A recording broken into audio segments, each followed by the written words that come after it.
আকাশবাণী আগরতলা। স্থানীয় সংবাদ পড়ছি সবুজ কলি মিশ্র।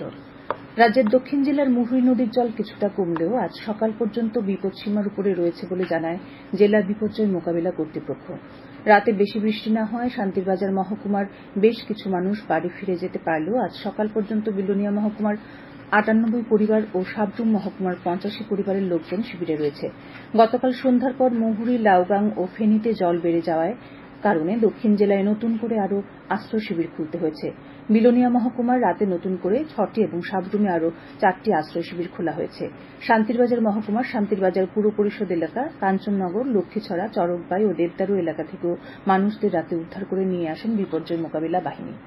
এদিকে মুখ্যমন্ত্রী অধ্যাপক ড মানিক সাহা দক্ষিণ জেলার বর্তমান পরিস্থিতির উপর ব্যক্তিগতভাবে পর্যবেক্ষণ করছেন। তিনি জানান, যে কোনো পরিস্থিতি মোকাবিলায় প্রশাসন পুরোপুরি প্রস্তুত রয়েছে। গোটা বিষয়টি নিয়ে রাজস্ব দপ্তরের সচিব এবং ভারতীয় আবহাওয়া বিভাগ IMDর কাছ থেকে রিপোর্ট তলব করা হয়েছে। প্রধানমন্ত্রী নরেন্দ্র মোদীর পৌরোহিত্যে কেন্দ্রীয় মন্ত্রিসভার অর্থনীতি বিষয়ক কমিটি মোট ৫০,৬৫৫ কোটি টাকা ব্যয়ে ৯৩৬ কিলোমিটার দৈর্ঘ্যের ৮টি গুরুত্বপূর্ণ জাতীয় হাই স্পিড রোড করিডোর প্রকল্পের অনুমোদন দিয়েছে। এই প্রকল্পগুলি পরিবহন দক্ষতা উন্নত করবে, যানজট হ্রাস করবে এবং সারা দেশে সংযোগ বাড়াবে। কেন্দ্রীয় তথ্য সম্প্রচার মন্ত্রী অশ্বিনী বৈষ্ণব গতকাল নতুন দিল্লিতে সাংবাদিকদের বলেছেন যে এই প্রকল্পগুলি ২০৪৭ সালের জন্য ভারতের দৃষ্টিভঙ্গির সঙ্গে সঙ্গতিপূর্ণ।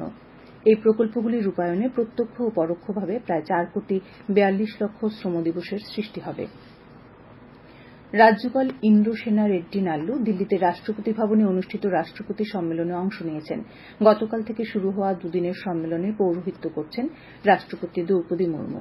রাজভবন থেকে জানানো হয়েছে, রাষ্ট্রপতি ভবনে আয়োজিত এই সম্মেলনে সম্প্রতি চালু হওয়া ৩টি ফৌজদারি আইন, উচ্চশিক্ষা ক্ষেত্রে সংস্কার, বিশ্ববিদ্যালয়গুলির স্বীকৃতি, জনজাতি এলাকাগুলির উন্নয়ন, আমার ভারত, এক ভারত, শ্রেষ্ঠ ভারত ইত্যাদি বিষয়ে আলোচনা হবে।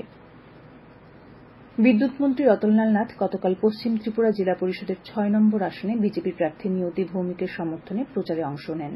তিনি মোহিনীপুর এবং রাঙ্গাছড়া পঞ্চায়েতে নির্বাচনী সভায় আলোচনা করেন।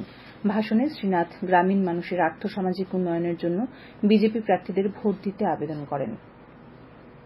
আজ ঐতিহ্যবাহী কের পূজা পালিত হচ্ছে রাজ্যে। চতুর্দশ দেবতাবাড়ি প্রাঙ্গণ এবং উজ্জয়ন্ত প্রাসাদ প্রাঙ্গণে চিরাচরিত প্রথা মেনে পূজা হচ্ছে। এই পূজা সর্বসাধারণের দর্শনের বাইরে রাখা হয়। পুলিশ সদর দপ্তর জানিয়েছে, কের পূজা উপলক্ষে গতকাল রাত ৯টা থেকেই উজ্জয়ন্ত প্রাসাদ এবং চতুর্দশ দেবতাবাড়ি মন্দির এলাকার চারদিকে পুলিশ TSR মোতায়েন করা হয়েছে।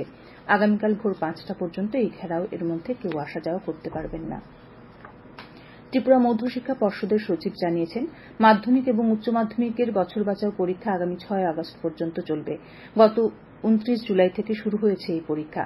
তিনি গতকাল কামিনী কুমার মেমোরিয়াল সিংহ উচ্চ মাধ্যমিক বিদ্যালয় এবং নেতাজি সুভাষ বিদ্যানিকেতন পরীক্ষা কেন্দ্র ঘুরে সাংবাদিকদের বলেন, এবছর ২৭টি সেন্টারে মাধ্যমিকের বছর বাঁচাও পরীক্ষায় বসে ২,৭৬২ জন এবং উচ্চ মাধ্যমিক পরীক্ষায় বসে ৩,৮১৫ জন ছাত্রছাত্রী। আগরতলা শহরের বাইরে ২৫টি সেন্টারে একই সাথে হচ্ছে এই পরীক্ষা।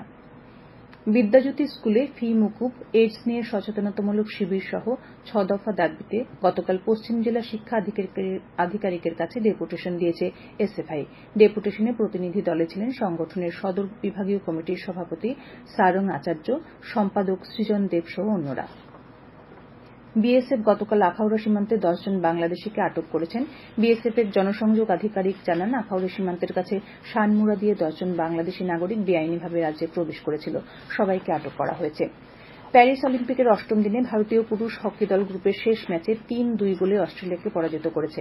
৫২ বছর পর অলিম্পিকের আসরে অস্ট্রেলিয়ার বিরুদ্ধে জয় পেল ভারত। আগামী ৪ আগস্ট ভারত কোয়ার্টার ফাইনালে গ্রেট ব্রিটেনের মুখোমুখি হবে। এদিকে ব্যাডমিন্টনের পুরুষ সিঙ্গলসের সেমিফাইনালে উঠে ইতিহাস সৃষ্টি করেন ভারতীয় সাঁতরাল লক্ষ্য সেন। আজ আকাশ সাধারণত মেঘাচ্ছন্ন থাকবে। দক্ষিণ গোমতী, পশ্চিম খোয়া এবং ধলাই জেলায় আজ ভারী বর্ষণের সতর্কতা জারি করেছে আগরতলা আবহাওয়া দপ্তর। আজ দিনের সর্বোচ্চ তাপমাত্রা থাকতে পারে ৩০ ডিগ্রি সেলসিয়াসের কাছাকাছি। ভোরের সর্বনিম্ন তাপমাত্রা ছিল ২৫.৭ ডিগ্রি সেলসিয়াস। স্থানীয় সংবাদ এখনকার মতো এখানেই শেষ হল।